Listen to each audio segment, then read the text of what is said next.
എനിക്ക് തോന്നുന്നു ഞാൻ 2-3 ടേക്കൊക്കെ പറഞ്ഞ വളരെ കുറവായിരിക്കും.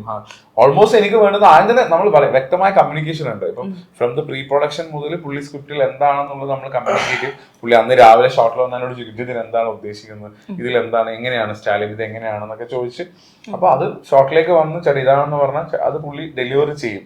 അങ്ങനെ കൂടുതൽ 2-3 ടേക്കിലും വളരെ കുറവ് ഉണ്ടാവും. പക്ഷെ എന്നാലും മെയിൻ പിന്നെ ചിലപ്പോൾ ഫോക്കസിന്റെ ഒക്കെ പ്രശ്നങ്ങളിലായിരിക്കും നമ്മൾ കൂടുതൽ ചിലപ്പോൾ. കാരണം അധികം നമ്മുടെ ഈ സിനിമയിൽ അധികം ചാർജിങ് ഷോട്ടും എല്ലാം മൂവ്മെന്റ് ഷോട്ട്സ് ആണ്. അപ്പൊ അതിലുള്ള ഫോക്കസിന്റെ പ്രോബ്ലമിലായിരിക്കും കൂടുതൽ ചിലപ്പോൾ ഷോട്ട് എടുത്തിട്ടുണ്ടാവും. എന്നിട്ട് പെർഫോമൻസ് വൈസ് ഇന്ദ്രൻ അങ്ങനെ ഒരു വലിയ പ്രശ്നങ്ങൾ ഉണ്ടായിട്ടില്ല. അപ്പൊ as A very good actor. നമ്മൾ പറയുന്നത് അതേ രീതിയിൽ കൺസീവ് ചെയ്യാൻ പറ്റുന്ന ഒരു ആക്ടറിനെ ഡയറക്ട് ചെയ്യാൻ പറ്റുമെന്ന് വെച്ചാൽ അത് വലിയൊരു ഭാഗ്യമാണ്.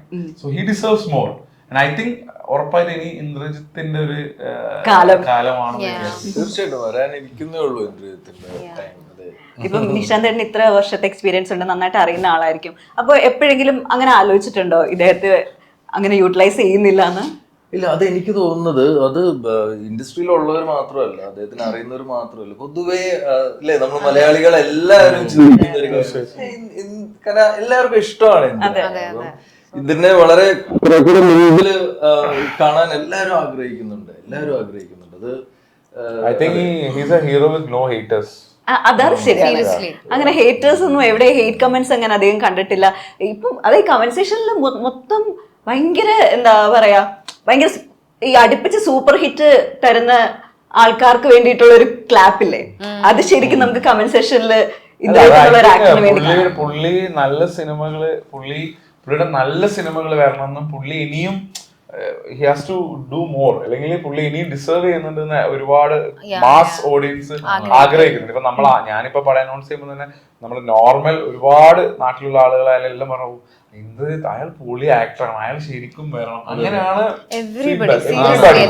എല്ലാരും പറയുന്ന ഒരു കാര്യം. അത് ഒരാൾ മാത്രമല്ല, അത് ഇൻഡസ്ട്രിയിലുള്ള ആളുകളല്ല, normal people are talking. So okay, അവരുടെ ആഗ്രഹം പൂവണിയട്ടെ. ഇതൊരു കംബാക്ക് ആവട്ടെ അല്ലേ? ഓക്കെ, കുറെ പേരുടെ കംബാക്ക് ആണെന്ന് തോന്നുന്നു അല്ലെ? അങ്ങനെ നോക്കുകയാണെങ്കിൽ ഇപ്പം ഞാൻ പറയുകയാണെങ്കിൽ ഈ സിനിമയില് റബ കുറെ കാലത്തിന് ശേഷം തിരിച്ച് മലയാളത്തിലേക്ക് വരുന്നത്. Avantika has taken a break and come back. അപ്പൊ അങ്ങനെ നോക്കുമ്പോൾ ഇതിൽ കുറച്ച് ആൾക്കാരെ കംബാക്ക് ഉണ്ട്. അപ്പം ഓക്കെ, നോക്കാം. ഈ ധീരം എന്ന ഒരു ടൈറ്റിൽ വരുമ്പം ധീരതയാണോ? അല്ല, ആക്ച്വലി ഈ സിനിമയുടെ ആദ്യത്തെ ടൈറ്റിൽ ധീരം എന്നായിരുന്നില്ല, ആരാച്ചാർ എന്നായിരുന്നു ഈ സിനിമയുടെ ആദ്യത്തെ ടൈറ്റിൽ. ആരാച്ചാർ. ഓക്കെ, അപ്പം ഞാനും റൈറ്ററും തമ്മിൽ ഇതിലൊരു പുള്ളി എഴുതിയ ടൈറ്റിൽ ആരാച്ചാർ എന്നാണ്. KR മീരയുടെ ഒരു നോവലുണ്ട് ആരാച്ചാർ. അപ്പം അത് പിന്നെ നാളെ നമുക്ക് അതിന് വലിയ എന്തെങ്കിലും ഒരു കോപ്പിറൈറ്റ് ഇഷ്യൂ അങ്ങനെ ആവുമെന്നും, പിന്നെ നമ്മൾ ഇത്രയും ഡാർക്കായ ഒരു ടൈറ്റിൽ വേണ്ട എന്നുള്ളൊരു തീരുമാനം ഉണ്ടായിരുന്നു. അപ്പൊ അത് കാരണമാണ് നമ്മളത് മാറ്റി വേറൊരു പോസിറ്റീവ് ആയ ഒരു ടൈറ്റിൽ, എന്നാൽ ഈ സിനിമക്ക് ആ മീനിങ് ഫുൾ ആവുന്ന ഒരു സാധനമാണെന്നുണ്ട്. അപ്പം ധീരം എന്ന് പറയുന്നത് ബ്രേവറി ആണല്ലോ.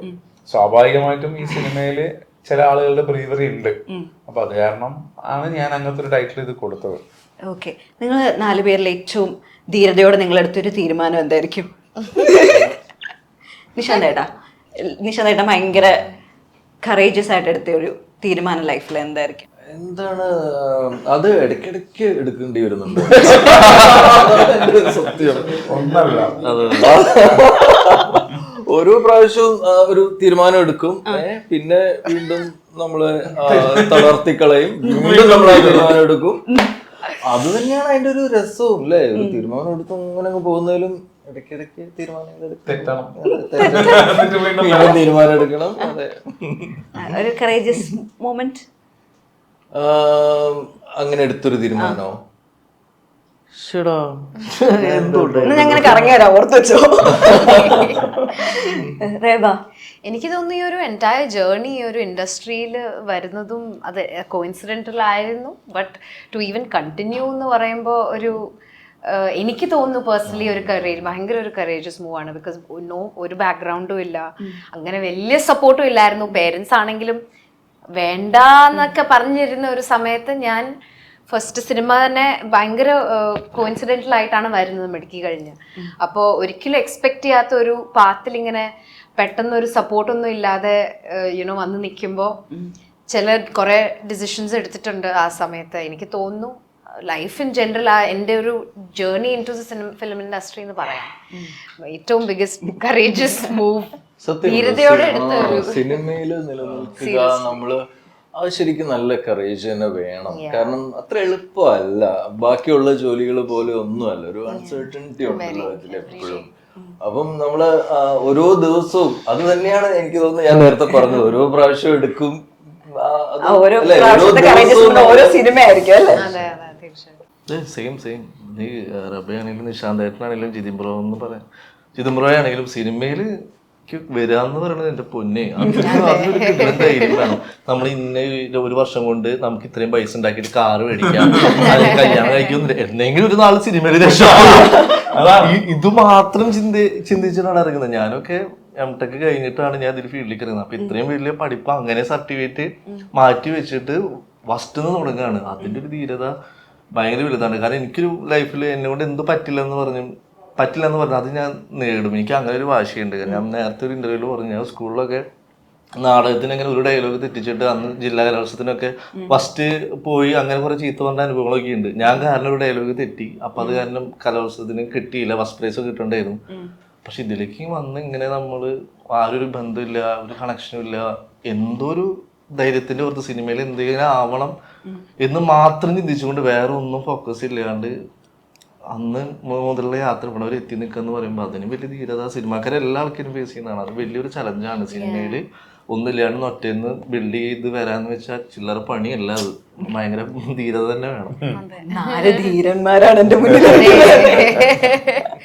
ഓക്കെ നിശാന്തേട്ടാ, നമുക്ക് സമയപരിധിയിൽ നമുക്കിത് ഇങ്ങനെ വൈൻഡ് അപ്പ് ചെയ്യേണ്ട ആവശ്യമുണ്ട്. പക്ഷെ ഞാൻ ക്രിഞ്ചാണെന്നറിയാം, ക്ലീശയാണെന്നറിയാം, പക്ഷെ എനിക്ക് കണ്ടപ്പോ തൊട്ട് എന്താണ് ചേട്ടാ ഇങ്ങനെ ഇത്രയും യുവത്വം കാത്തു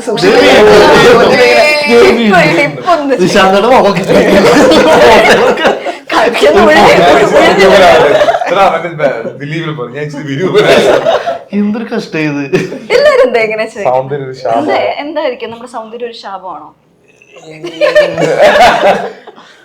എന്താ ഇപ്പൊ പറയാ, എനിക്ക് തോന്നുന്നത് ഞാനൊരു 6-7 വർഷം ഡീപ്പ് ഡിപ്രഷനിലേക്ക് പോയി, അങ്ങനെ മരുന്നൊക്കെ കഴിച്ച് അങ്ങനെ ഒരു കാലം ഉണ്ടായിരുന്നു. അപ്പം എനിക്ക് തോന്നുന്നു ആ സമയത്ത് ഞാനിങ്ങനെ ഉറങ്ങിക്കിടക്കുകയായിരുന്നു തോന്നുന്നു. അപ്പം അത് കഴിഞ്ഞിട്ട് അപ്പം അത്രയും നാള് എനിക്ക് ഞാൻ ഒരു സ്റ്റിൽ പ്രായമായില്ല അങ്ങനെ ഒരു അവസ്ഥ എന്നിട്ട് വീണ്ടും ഓക്കെ ആയപ്പോഴാന്ന് തോന്നുന്നു പിന്നെ വീണ്ടും കണ്ടിന്യൂ ചെയ്യാൻ തുടങ്ങിയത്. അതായിരിക്കാം മേ ബി. ചിലപ്പോ അത്രയും വർഷം നമ്മുടെ ഡിപ്രഷൻ കൊണ്ട് അങ്ങനെ ഒരു ഗുണം ഉണ്ടായില്ലേ? ഫാന്റത്തിലെ പാട്ട് പാടൂ. അയ്യോ നല്ല സമയം പാട്ട് പാടി നിർത്തിയാലോ? ഓക്കെ, ഞാൻ പിന്നെ ആഗ്രഹം കൊണ്ട് നമ്മൾ കിട്ടി അത്രയല്ലേ ഉള്ളൂ. കിട്ടിയില്ല കുഴപ്പമില്ല, ഇതുപോലെ എത്ര